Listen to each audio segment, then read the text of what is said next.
नमस्कार, मैं हूं पंकज कुमार। इस खास पेशकश में मैं आपको बताने जा रहा हूं कि बिहार बीजेपी के प्रदेश अध्यक्ष की रेस में कौन कौन से नाम आगे दिखाई पड़ रहे हैं। दरअसल आपको बता दूं कि बिहार में प्रदेश अध्यक्ष का चुनाव होना है और इसको लेकर के कई नेता हाथ पैर मार रहे हैं।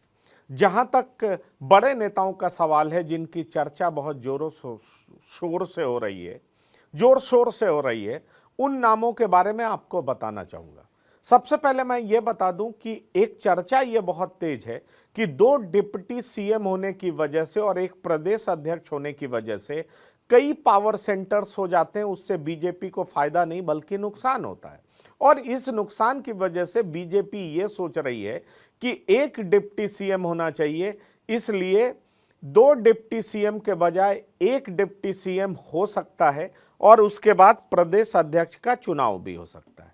ऐसे में सवाल उठता है कि सम्राट चौधरी, जो कि डिप्टी सीएम भी हैं और प्रदेश अध्यक्ष भी हैं, क्या उनको एक पद पर बने रहने के लिए डिप्टी सीएम का पद छोड़ना पड़ेगा या वो प्रदेश अध्यक्ष का पद छोड़ेंगे और डिप्टी सीएम बने रहेंगे।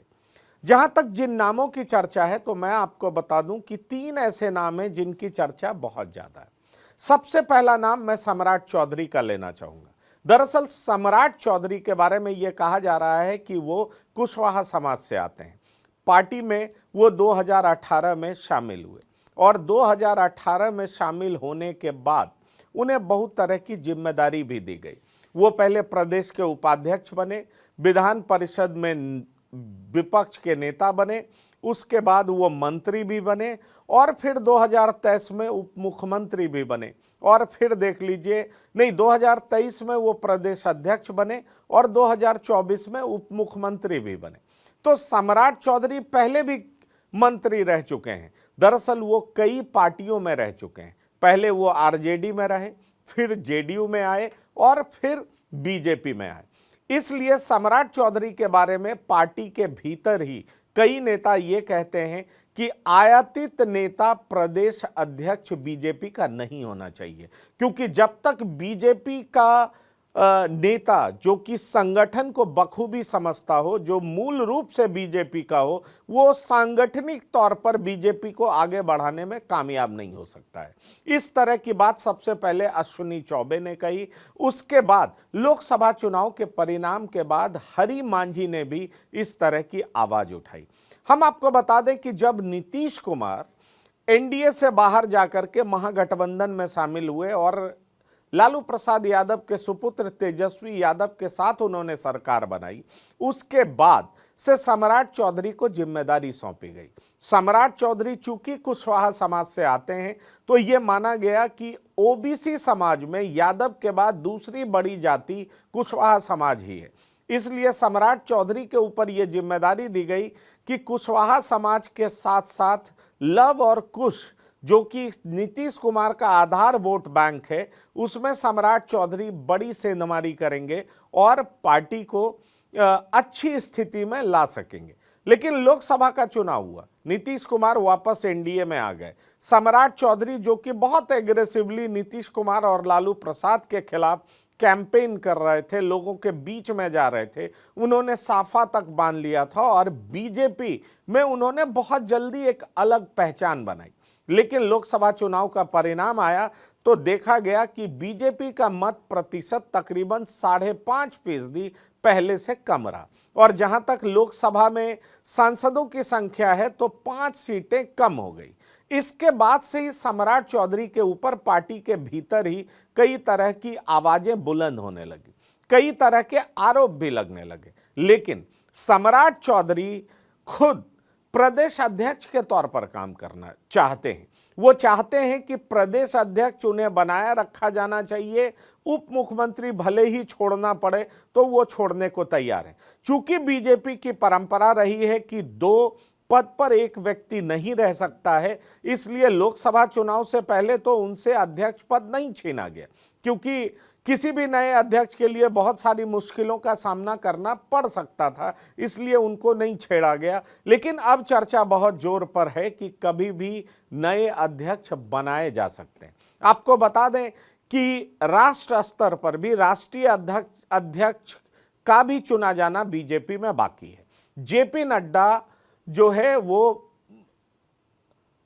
स्वास्थ्य मंत्री बने और स्वास्थ्य मंत्री बनाए जाने के बाद ये चर्चा बहुत तेज हो चुकी है कि जेपी नड्डा के जगह नए राष्ट्रीय अध्यक्ष आएंगे और नए राष्ट्रीय अध्यक्ष आएंगे तो कई प्रदेश में नेतृत्व नया देखने को मिल सकता है। इसलिए सम्राट चौधरी जो कि तेज तर्रार नेता माने जाते हैं, कद्दावर नेता माने जाते हैं, उनको लेकर के ये चर्चा बहुत तेज है कि उन्हें प्रदेश अध्यक्ष का पद छोड़ना पड़ सकता है और उन्हें डिप्टी सीएम पद पर ही बने रहना पड़ सकता है। हालांकि सम्राट चौधरी के कैंप से यह मालूम पड़ता है कि सम्राट चौधरी डिप्टी सीएम का पद ही छोड़ना चाहते हैं, क्योंकि वो जानते हैं कि जहां नीतीश कुमार मुख्यमंत्री हों वहां डिप्टी सीएम स्वच्छंद रूप से काम नहीं कर सकेगा। इसलिए बेहतर होगा कि वो प्रदेश अध्यक्ष के पद पर बने रहें और प्रदेश अध्यक्ष पद पर बने रहेंगे तो पार्टी के संगठन पर उनकी मजबूत पकड़ रहेगी और आने वाले विधानसभा में चुनाव में वो अपने ज्यादा समर्थकों को टिकट दिलाने में कामयाब रह सकते हैं। जहां तक सम्राट चौधरी का सवाल है तो मैंने आपको बताया कि वो मंत्री बने थे, उनके उम्र को लेकर के भी कंट्रोवर्सी हुई थी। उनके पिता शकुनी चौधरी बड़े नेता माने जाते थे, इसलिए सम्राट चौधरी बड़ी राजनीतिक विरासत लेकर के राजनीति में आए हैं। जहां तक सवाल है, शकुनी चौधरी समता पार्टी के फाउंडर मेंबर भी कहे जाते हैं, इसलिए सम्राट चौधरी पहले आरजेडी में रहे, जेडीयू में भी रहे और जब उन दोनों जगहों पर उन्हें अच्छा नहीं लगा तो फाइनली उन्होंने बीजेपी ज्वाइन किया। इसलिए सम्राट चौधरी को लेकर के एक बात कहा जा सकता है कि जिस तेजी से बीजेपी में उन्हें प्रमुख पदों पर बिठाया गया, बीजेपी के भीतर ही सम्राट चौधरी के विरोधियों को ये बात नागवार गुजरी है। इसलिए कहा जा रहा है कि सांगठनिक लेवल पर पार्टी को आगे बढ़ाने के लिए सम्राट चौधरी से पार्टी को किनारा करना पड़ेगा। इसलिए सम्राट चौधरी के कई क्रिटिक्स पार्टी के भीतर इस आवाज को बुलंद करने में लगे हुए हैं। जहां तक सवाल है दूसरे नाम की, तो वो भी बेहद इंपॉर्टेंट नाम है, संजीव चौरसिया। जी हां, संजीव चौरसिया मूल रूप से बीजेपी के ही हैं और इसलिए कहा जाता है कि संजीव चौरसिया इसलिए भी बीजेपी के प्रदेश अध्यक्ष के तौर पर उपयुक्त हो सकते हैं क्योंकि वो ईबीसी समाज से आते हैं। हालांकि ईबीसी पर मजबूत पकड़ जेडीयू का माना जाता है, लेकिन चूंकि नीतीश कुमार राजनीति के अंतिम पड़ाव पर हैं, इसलिए कहा जा रहा है कि बीजेपी को ईबीसी के नेता के तौर पर संजीव चौरसिया को आगे बढ़ाना चाहिए ताकि मजबूती से ईबीसी पर पकड़ बीजेपी बना सके। इसलिए संजीव चौरसिया का भी नाम बहुत तेजी से लिया जा रहा है। लेकिन संजीव चौरसिया के बारे में यह भी कहा जाता है कि वो बहुत ही ठंडे दिमाग से पॉलिटिक्स करते हैं, वो एग्रेसिव राजनीति नहीं करते हैं। जहां तक संजीव चौरसिया का सवाल है तो संजीव चौरसिया गंगा प्रसाद के पुत्र हैं। गंगा प्रसाद बिहार में बीजेपी के फाउंडर मेंबर माने जाते हैं। गंगा प्रसाद सिक्किम के राज्यपाल भी रह चुके हैं। इसलिए संजीव चौरसिया की पकड़ जमीन से लेकर के पार्टी के शीर्ष नेतृत्व तक भी है और जिस समाज से वो आते हैं, इसलिए ये कहा जाता है कि सामाजिक दृष्टि से भी संजीव चौरसिया उपयुक्त उम्मीदवार हो सकते हैं। इसलिए प्रदेश अध्यक्ष के तौर पर संजीव चौरसिया का नाम भी काफी चर्चा में है। मैं आपको बता दूं कि दीघा से 2 बार विधायक रहने वाले संजीव चौरसिया की चर्चा इन दिनों बड़ी तेजी से हो रही है। सवाल ये उठता है कि पार्टी का हाईकमान विश्वास और भरोसा सम्राट चौधरी पर दिखाता है या संजीव चौरसिया पर दिखाता है। ये देखने वाली बात होगी, क्योंकि मैंने आपको बताया कि पार्टी के भीतर ही ये आवाज उठने लगी है कि प्रदेश का नेतृत्व ऐसे व्यक्ति को देना चाहिए जो कि बीजेपी से मूल रूप से आता हो, मतलब जिसने कोई और पार्टी का बैकग्राउंड थामा हो पहले, जिसके पीछे कोई और पार्टी का नाम चस्पा हुआ हो और उसके बाद वो बीजेपी में आया हो, तो बीजेपी के संगठन में काम करने का तौर तरीका उसको नहीं मालूम होगा, इसलिए वो बेहतर रूप से काम नहीं कर सकता है। और यही आरोप सम्राट चौधरी के विरोधी सम्राट चौधरी के खिलाफ लगाते हैं, क्योंकि वो आरजेडी और जेडीयू से बीजेपी में आए हैं। जबकि संजीव चौरसिया के पिता भी हार्डकोर संघी थे और साथ ही साथ वो बीजेपी के फाउंडर मेंबर रहे हैं। संजीव चौरसिया 2 बार दीघा से विधायक रहे हैं, ईबीसी समाज से आते हैं, इसलिए उनकी पृष्ठभूमि बहुत मजबूत है, इसलिए उनके नाम की चर्चा बहुत ज्यादा हो रही है। अब तीसरा नाम मैं लेना चाहूंगा, वो नाम है जनक राम का। जनक राम रविदास समाज से आते हैं। जनक राम भी मूल रूप से बीजेपी के नहीं हैं। 2013 में जब प्रधानमंत्री नरेंद्र मोदी के नाम की धूम मचने लगी थी, जब उनके नाम की चर्चा पूरे देश में होने लगी थी, लोग उनको प्रधानमंत्री बनाने के लिए आतुर दिखाई पड़े थे, तभी जनक राम ने बहुजन समाज पार्टी का साथ छोड़कर के बीजेपी का दामन थामा था। मैं आपको यह बताना चाहूंगा कि जनक राम मूल रूप से काशीराम स्कूल ऑफ थॉट को बिलोंग करते हैं। बहुजन समाज पार्टी को एक्सपैंड करने के लिए उन्होंने बिहार में सक्रिय रूप से राजनीति की और इसीलिए वो काशीराम से प्रेरित होकर के राजनीति में आए थे, ये बताया जाता है। लेकिन 2013 में बीजेपी में शामिल होने के बाद वो बीजेपी के सक्रिय सदस्य बने और आपको ये भी बताना चाहूंगा कि वो मंत्री भी बने, नीतीश सरकार में समाज कल्याण मंत्री भी बने और साथ ही साथ अभी भी उनके पास 2 प्रमुख पद है, एक मंत्री पद है और दूसरा वो मुख्य वक्ता भी बताए जाते हैं। ऐसे में प्रवक्ता, ऐसे में सवाल ये उठता है कि जनक राम को लेकर के ये कहा जा रहा है कि जो बीजेपी अभी तक ये पॉलिटिक्स कर रही थी कि नॉन यादव ओबीसी को अपने पाले में लाया जाए, इसके लिए सम्राट चौधरी को आगे किया, इसके लिए रेणु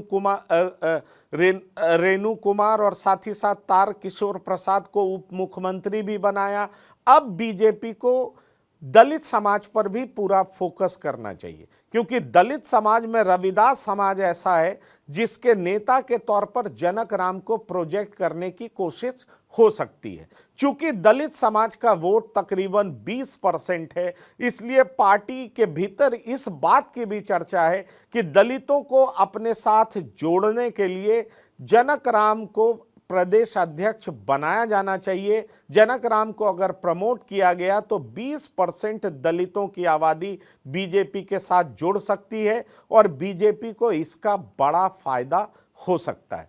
तो मैंने आपको बताया कि ये 3 ऐसे नाम हैं जिनमें से 2 मूल रूप से बीजेपी से नहीं है, जबकि संजीव चौरसिया बीजेपी से ही मूल रूप से है, उसके अनुसांगिक संगठन से ही मूल रूप से हैं। संघ में उनका बड़ा मजबूत प्रभाव माना जाता है और उनके पिता भी बीजेपी के फाउंडर मेंबर बिहार के कहे जाते हैं। ऐसे में सवाल उठता है कि ईबीसी से आने वाले संजीव चौरसिया बाजी मारेंगे या दलित समाज से आने वाले जनक राम बाजी मारेंगे या ओबीसी समाज से सम्राट चौधरी बाजी मारेंगे, क्योंकि कुशवाहा समाज को जोड़ने की जो कवायद सोची गई थी, की गई थी, वो लोकसभा में फलीभूत नहीं हुआ। लोकसभा में वोटिंग परसेंटेज गिर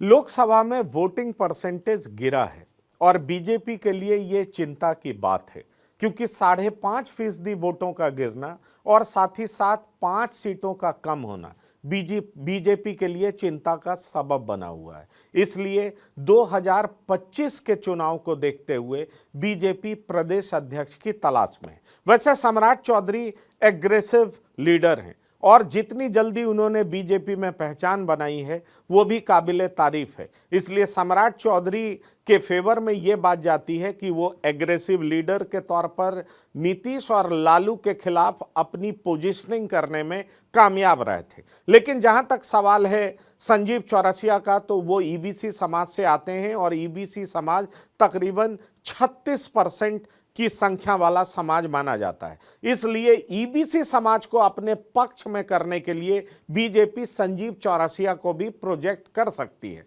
वहीं जनक राम की जहां तक सवाल है तो वो भी दलित समाज से आते हैं और 20% वोट दलितों का है, इसलिए बीजेपी दलित समाज से भी किसी को प्रदेश अध्यक्ष बना सकती है। यह देखना दिलचस्प होगा कि बीजेपी किस पे दांव खेलती है, क्योंकि इस बात से इनकार नहीं किया जा सकता कि सम्राट चौधरी के सामने अगर विकल्प रखा जाएगा कि आप उप मुख्यमंत्री या प्रदेश अध्यक्ष में किसका चुनाव करेंगे, तो सम्राट चौधरी प्रदेश अध्यक्ष के तौर पर ही काम करना चाहेंगे, ये हमारे सूत्र बताते हैं। इसलिए आने वाले समय में जब राष्ट्रीय स्तर पर अध्यक्ष बदले जाएंगे तो बिहार में भी प्रदेश अध्यक्ष का चुनाव हो सकता है और वो कभी भी हो सकता है। इसलिए बिहार प्रदेश में बीजेपी के प्रदेश अध्यक्ष के चुनाव को लेकर कयासों का बाजार गर्म है।